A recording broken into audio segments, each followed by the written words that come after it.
오늘 귀한 찬양 다시 한번 감사드립니다. 오늘 특별히 주일 예배에 참석한 우리 모두에게 하나님이 주시는 은혜와 또 평화와 소망이 함께하기를 축복합니다. 하나님 오늘 우리 예배를 통해서 소망을 주시고 또 믿음을 주시고 위로하시고 격려하십니다. 특별히 오늘 안순녀 원로고사님께 대표 기도하시는데 기도의 어머니입니다. 저희 어머니가 새벽 2시에 일어나서 평생 이제 기도하셨던 것처럼 우리 권사님도 새벽마다 나오셔서 기도하시고 맨 마지막에 갑니다. 기도하시고 늘 기도하실 때 그 기도에 큰 힘이 되었습니다. 또 우리 교회가 붕어빵 전도한 지 꽤 오래됐습니다. 처음 붕어빵을 이렇게 전달하고 붕어빵을 드신 우리 송다로 우리 선생님이 오늘 예배에 참석했습니다. 참 너무 감사합니다. 하나님께 오늘 우리 예배를 통해서 기뻐하시고 다시 한번 소망을 더해 주실 줄로 믿습니다. 우리가 살다 보면 이해할 수 없는 여러 가지 일들을 만날 때 두 가지 감정이 일어납니다. 호기심과 두려움입니다.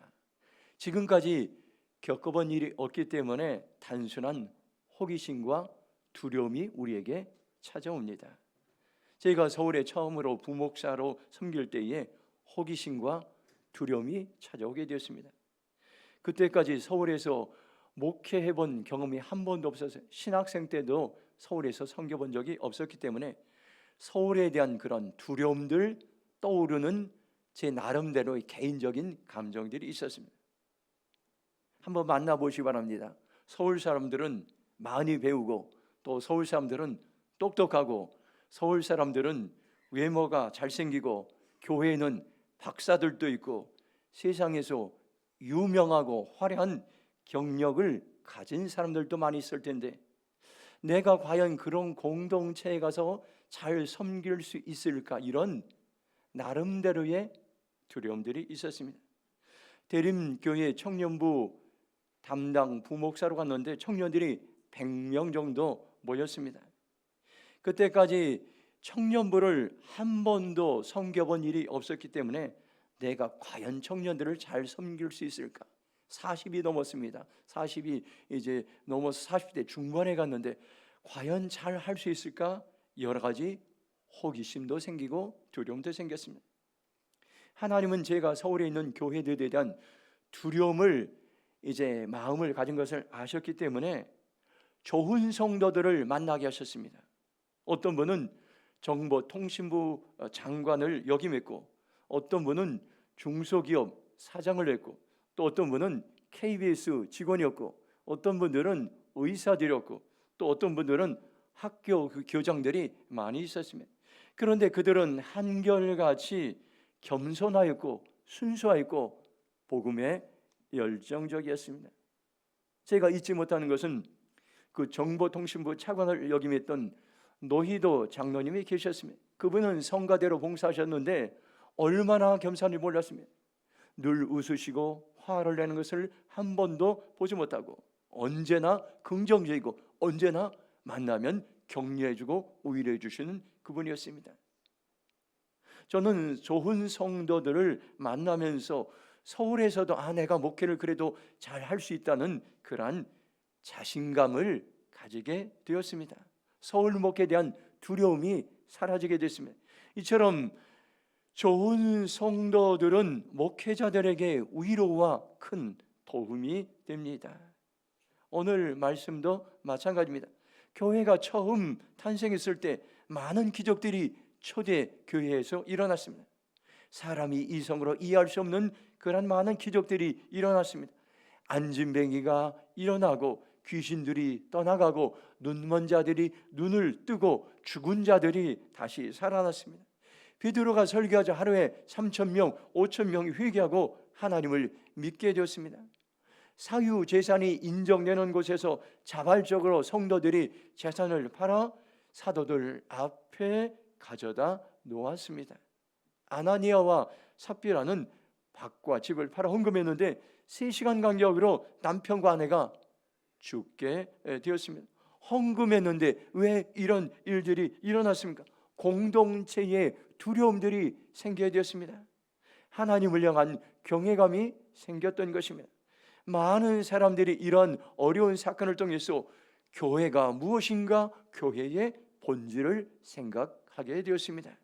교회의 본질은 거룩함에 있습니다.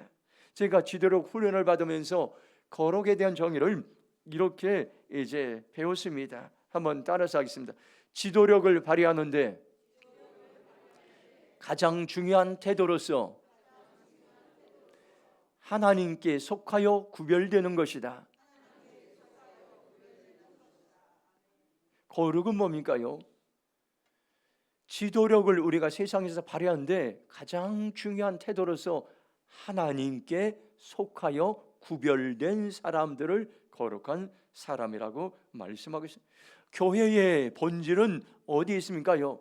사람의 많은 데 있지 않습니다. 또 여러분들 화려한 건물에 있지 않습니다. 헌금을 많이 드는 데 있지 않습니다. 얼마나 하나님께 속하여 구별된 삶을 살고 있는가 합니다. 구별된 삶을 통해서 하나님께서 그런 사람들에게 세상을 변화시키는 놀라운 은혜를 부어주십니다. 왜 여러분들 세상이 점점 타락해 가고 있습니까? 크리스찬 정치가가 없습니까? 크리스찬 기업가가 없습니까? 크리스찬 예술가가 없습니까? 크리스찬 교사가 없습니까? 여러분들 크리스찬 방송가가 없습니까? 그런데 여러분들 이런 많은 영역들이 무너지겠습니다. 거룩한 크리스찬들이 세상에 없기 때문인 것입니다. 거룩의 능력을 상실했기 때문에 세상을 변화시킬 수가 없습니다. 초대교회 안에 아나니와 삽비라 사건을 통해서 하나님을 향한 경외의 심이 생기고 하나님을 향한 두려움이 생기고 하나님을 향한 거룩한 마음이 생기자 교회 안에 하나님의 은혜가 임하기 시작했습니다. 하나님의 능력이 나타나고 많은 기적들이 나타나게 되었습니다. 오늘 여기 말씀 보면 12절 보면 이렇게 말씀합니다.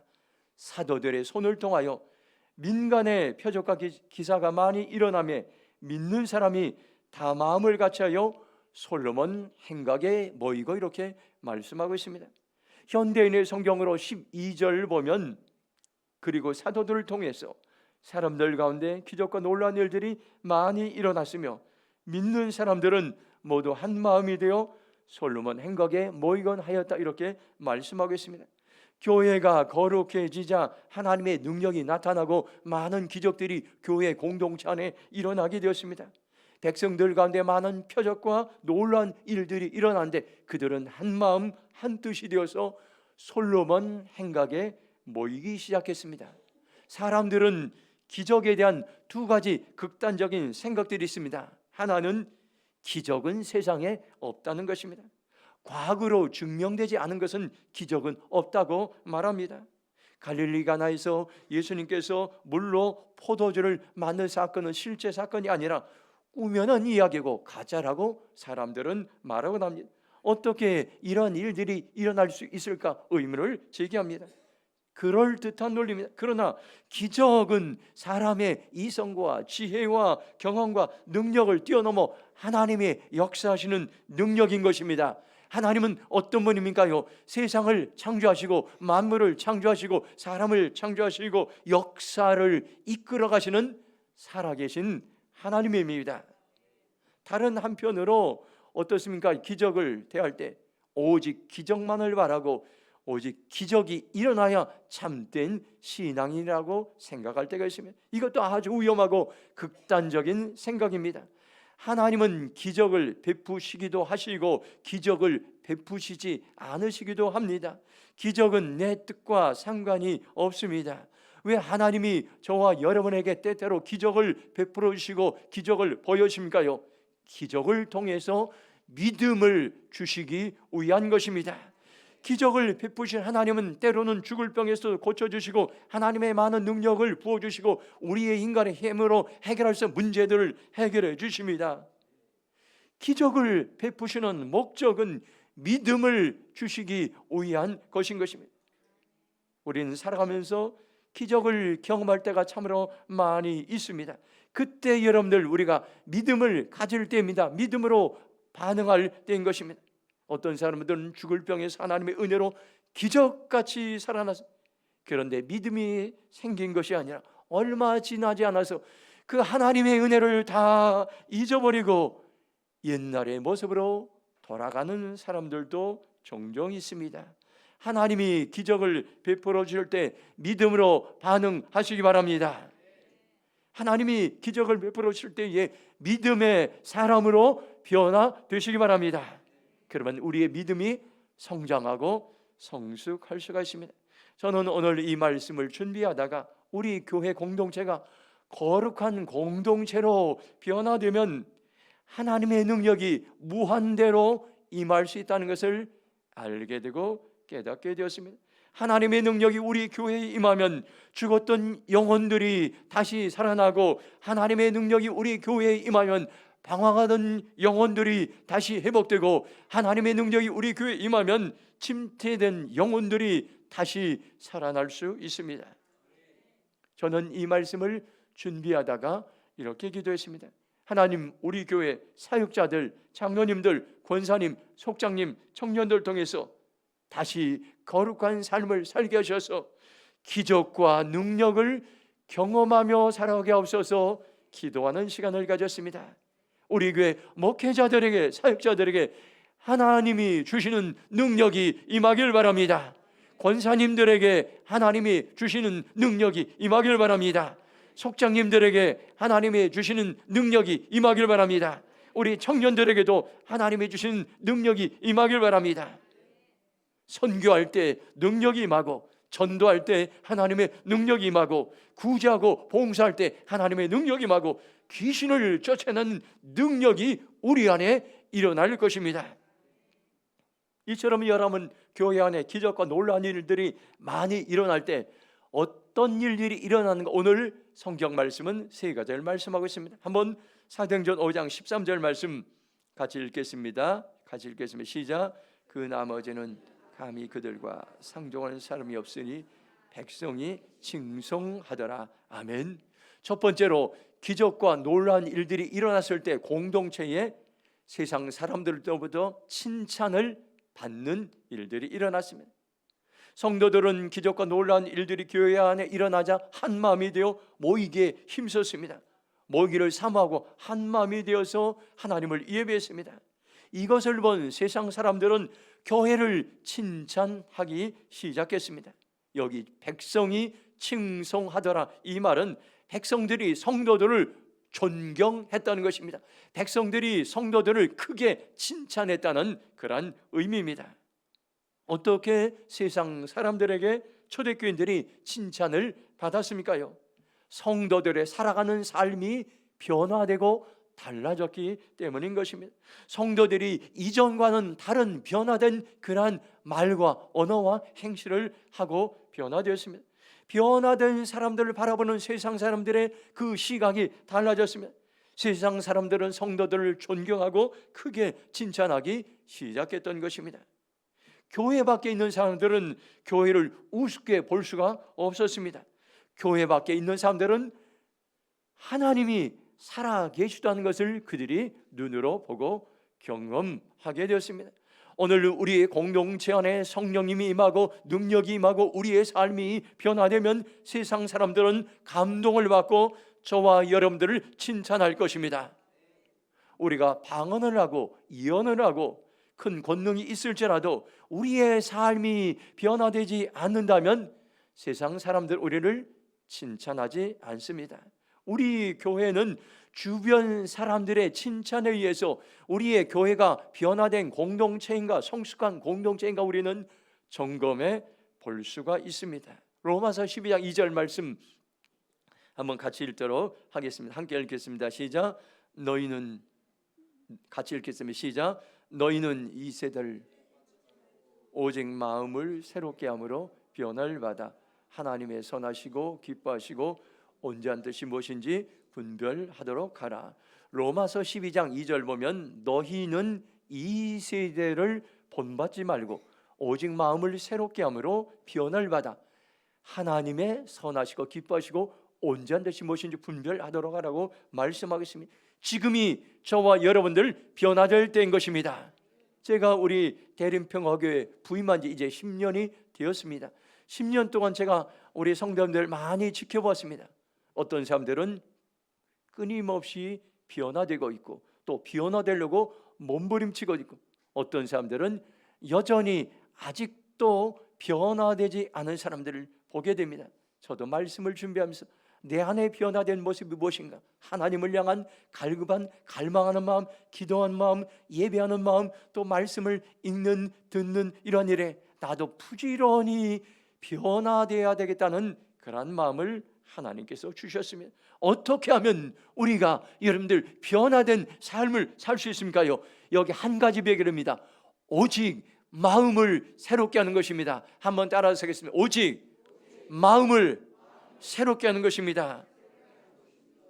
마음을 채우는 겁니다. 여러분들 컴퓨터에 여러분들 입력해야 출력이 납니다. 우리의 마음에 하나님의 말씀을 집어넣고 우리의 마음에 말씀을 채워넣고 우리의 마음에 여러분들 기도로 채워넣으면 우리의 마음이 변화되고 달라지고 새롭게 되고, 그러면 습관이 변화되고 행동이 변화되고 삶이 변화되는 것입니다. 그러면 세상 사람들은 우리를 칭찬할 것입니다. 지금도 우리 교회는 변화된 몇몇 성도들을 통해서 우리 대림동의 여러분들 칭찬을 받고 있습니다. 여러분들 아셔야 됩니다. 변화된 성도들 덕분에 여러분들 칭찬, 그러면 여러분들이 이제는 변화되어야 될 것입니다. 어려운 이웃들을 정기적으로 섬기고 또 구제하는 일들을 이웃들이 알고 있습니다. 우리 대림 3동 동장님도 알고 있습니다. 구청장님도 알고 있습니다. 주위의 이웃들도 알고 있습니다. 여러분들 어떻게 하면 우리가 변화될 수 있습니까? 한 가지 방법은 마음이 변화되는 것인데, 이 마음은 우리의 힘으로 우리의 노력으로 변화될 수 없습니다. 하나님의 말씀이 우리의 마음에 들어갈 때 마음과 생각이 변화될 것입니다. 그런 변화된 여러분들을 보고 세상 사람들은 칭찬할 것입니다. 변화된 여러분들을 보고 저도 목사인저도 여러분을 칭찬하고 여러분들을 많은 이웃들에게, 많은 교회들에게 자랑할 것입니다. 그리고 하나님께서도 여러분들을 보고 칭찬하실 것입니다. 이러한 변화된 은혜가 우리 안에 임하기를 축복합니다. 사도행전 5장 14절 말씀 같이 한번 읽도록 하겠습니다. 시작. 믿고 주께로 나오는 자가 더 많으니 남녀의 큰 무리 더라. 아멘. 두 번째로 기적과 놀라운 일들이 일어날 때 믿는 사람들이 늘어났습니다. 여기 이 말씀 중에 믿는 사람들이 언제 늘어나는지를 오늘 성경은 말씀해 주고 있습니다. 사도행전 5장 14절을 세번역 성경으로 보면 믿는 사람들이 더욱 늘어나면서 주님께로 나오더니 남녀 신도들이 큰 무리를 이루게 되었다고 말씀하고 있습니다. 아나니아 삽비라가 이제 죽음으로 인해 교회 공동체가 시험이 든 것이 아니라 오히려 더 큰 부흥이 일어나기 시작했습니다. 그들은 하나님을 경외하기 시작하고 하나님을 두려워하기 시작하고 거룩한 하나님을 예배하기 시작했던 것입니다. 오늘 우리의 삶이 변화되고 우리의 삶이 깨끗해지고 우리의 삶이 거룩해지면 많은 간증거리들이 일어나게 될 것입니다. 내 삶을 통해서 하나님이 이렇게 역사하셨습니다. 간증할 때 그 간증을 들은 수많은 이웃 사람들이 하나님께로 돌아오게 될 것입니다. 우리가 지난 몇 년 동안 코로나로 어려움들이 많았습니다. 코로나의 특징이 뭡니까요? 전염성이 강한 것이 특징입니다. 그래서 격리도 하고 마스크도 쓰고 손도 씻고 사람들을 만난 것을 주의했습니다.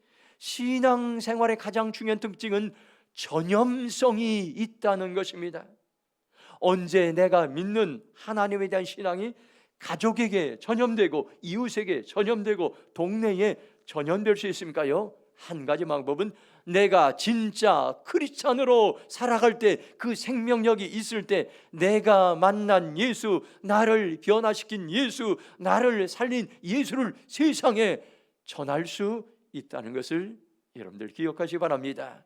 그러면 우리 안에 놀라운 일이 일어날 것입니다. 죽어가는 영혼들, 방황하는 영혼들, 지치고 힘든 영혼들이 하나님께로 돌아올 것입니다. 성령님이 임하는 곳에 바로 생명들이 살아나고 역사될 것입니다. 오늘 희망을 가지시 바랍니다. 저와 여러분들이 진짜 하나님을 믿고 진짜 성도가 된다면 여러분들 이 300석이 머지않아서 차고 넘치게 될 것입니다.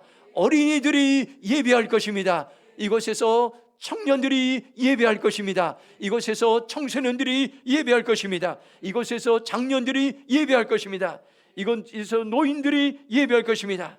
이곳에서 하나님의 은혜를 받고 변화되는 놀라운 일들이 일어날 줄로 믿습니다. 우리가 바로 하나님의 은혜를 받고 은혜 받은 성도들이 흩어져서 전도도 하고 구제하고 선교하고 봉사하는 많은 일들이 일어날 것을 여러분들 기대하시기 바랍니다.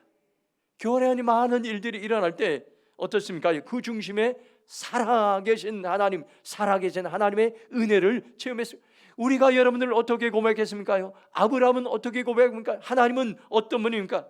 죽은 자를 살리신 하나님입니다. 없는 것을 있게 하시는 하나님입니다. 바랄 수 없는 중에 소망이 끊어지는 중에 바라게 하시는 하나님입니다. 이 하나님은 지금도 나의 하나님이고 살아서 역사하시는 하나님임을 여러분들 기억하시 바랍니다. 하나님의 놀라운 능력과 은혜를 경험할 때, 삶이 변화될 때 거기에 수많은 영혼들이 하나님께로 돌아오는 역사가 있다는 것을 여러분들 기억하시 바랍니다.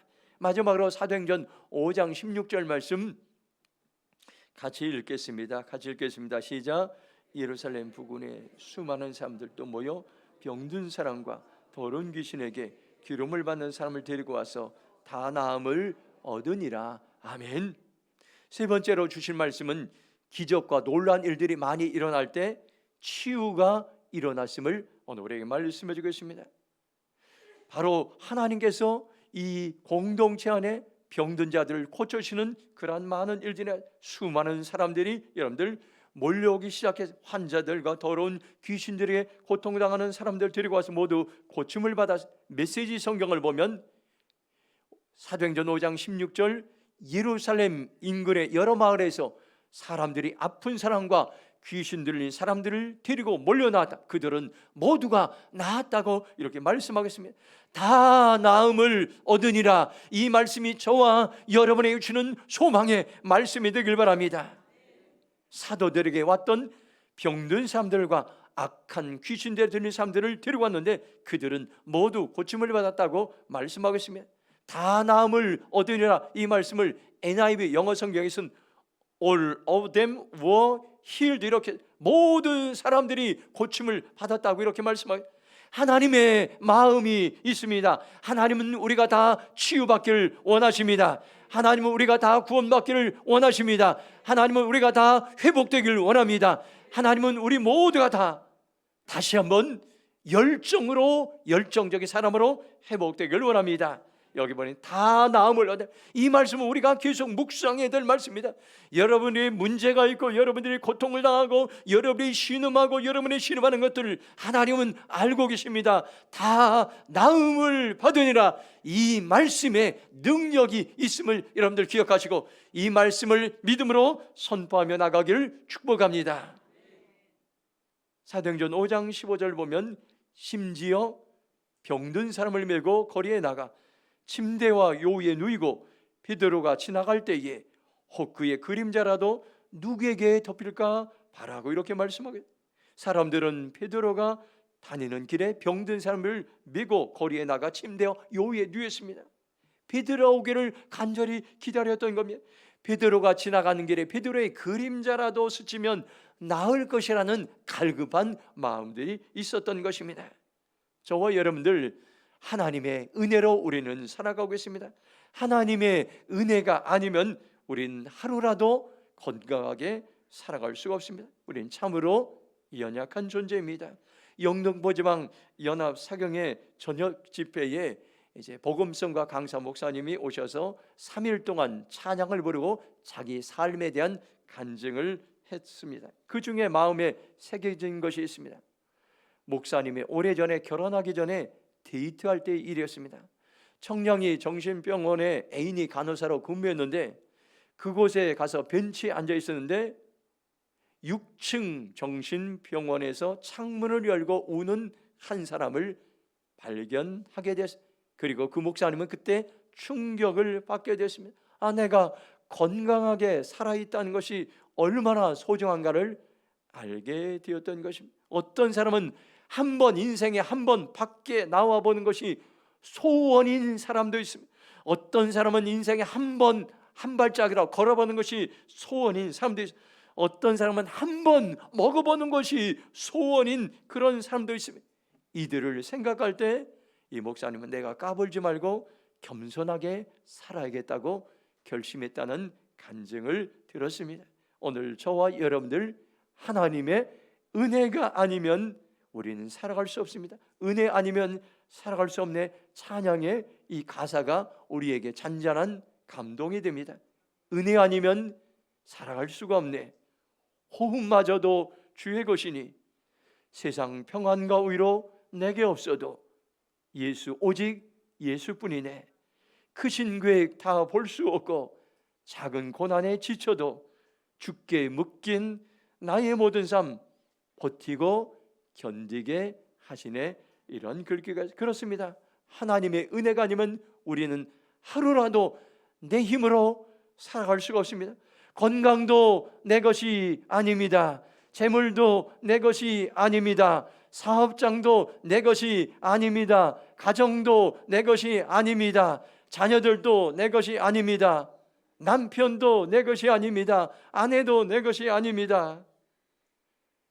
하나님의 은혜가 아니면 한순간에 모든 것들이, 우리가 의지하는 것들, 우리가 사랑하는 것들, 우리가 소중하게 여기는 것들이 한순간에 떠나고 사라질 수가 있습니다. 오직 우리는 하나님의 은혜 안에 살아가는 겁니다. 은혜 안에 있을 때 하나님 우리를 치유하시고 우리를 살리시고 우리를 회복시키실 것입니다.